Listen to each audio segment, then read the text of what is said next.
Another bombshell na naman tayo. Kararating lang galing kay Experiment. Isa tayo dun sa nagpa-line up sa kanya. Hindi talaga mapakali, no? Kasi meron na akong 2.5 eh. So nakita ko may bago siyang nilabas na naman 3 inches. Tara, tingnan natin. Hindi talaga mapakali. Tapos baka bukas balik kami sa Bulacan. Kasi alis na ubus yung stash ko, guys. Nung nilabas ko yung final stash ko, daming nag-PM sa akin. Naubos na yung mga DDoS ko. Yung mga DDoS ko na tawag doon yung LF, yung Starball, tsaka yung Millennium Falcon. Wala, ubos na. Nakuha na. So, kukuha ulit kami. Tapos tsaka LF Blue. So, balak namin ulit kumuha ng LF Blue. Yung Dragon ko, ubos na din. Di ba may inano tayo? Pinakita tayo na Dragon. Ubos na din. Yung Eye of the Eagle, parang 5 piraso na lang natira sa may kumuha.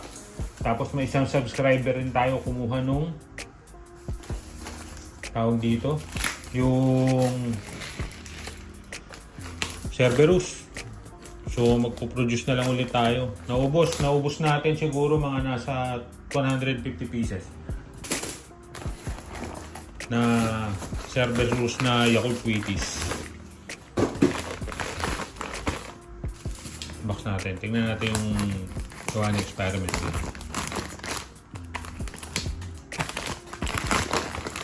Bisa ko na, guys, ha. Natin yung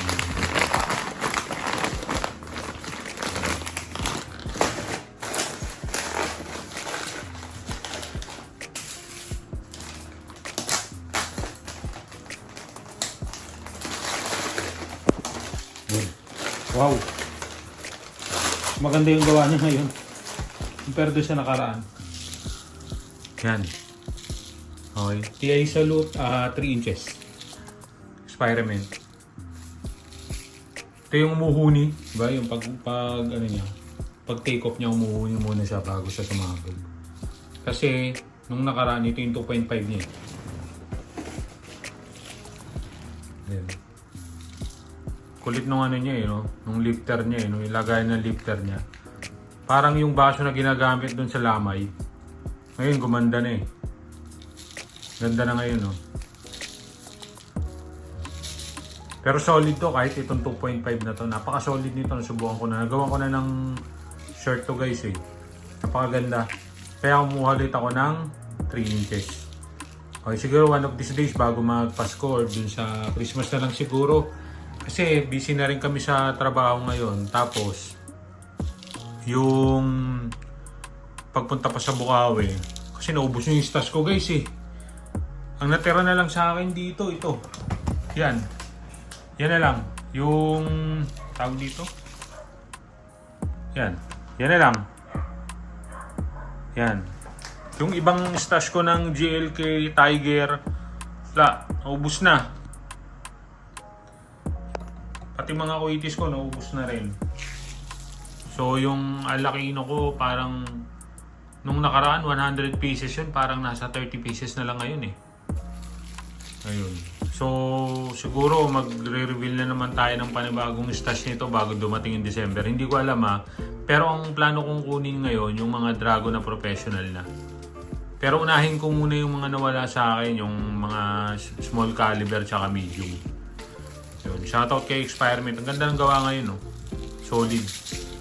Yun. Ito solid din naman, 'di ba? Solid din naman 'to. Maganda rin naman. Lalo na yung sabog niya, lakas. Tagundong talaga eh.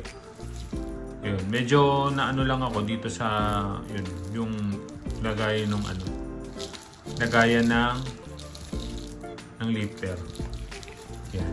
Ilang guys, update ko lang kayo bago naman, hindi talaga mapakali Pero siguro pagkakuha ko, pagkagaling ko sa Bukawi, last na yung kukunin ko. Tapos titignan ko pa kay CPM o kaya kay Ate Sexabil kung meron pang 4 inches na eagle. Yung crackling o kaya yung top-top. Yung top-top wala na eh. kay CPM. Try ko kaya isend sa bill kung meron pa. Yun lang guys, update lang. Salamat!